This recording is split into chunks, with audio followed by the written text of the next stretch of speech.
Сәлем достар, бүгін сіздермен Эльнура, бүгін сіздермен үйге қонақ келіп қалған жағдайда тез дайындай салатын радуга салатымен дайындаймыз. Ол үшін бізге ірімшік қажет.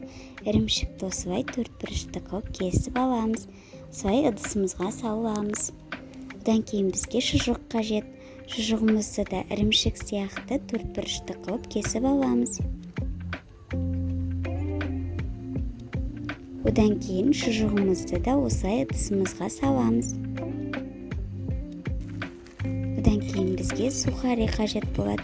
Сухариктерді осылай ыдысымызға саламыз.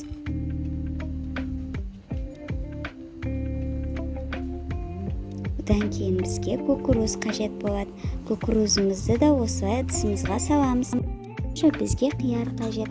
Қиярымызды да осылай төртбұрышты қылып кесіп аламыз. Одан кейін қиярларымызды да осылай ыдысымызға саламыз.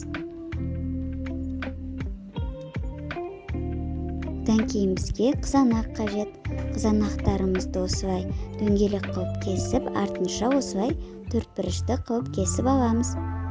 Одан кейін қызанақтарымызды да осылай ыдысымызға салып аламыз. Енді үстінен майонез жағамыз. Осылай салаттың үстінен майонезімізді жағып аламыз. Егер де видео ұнаса, лайк басып, комментарий жазуларыңызды сұраймын.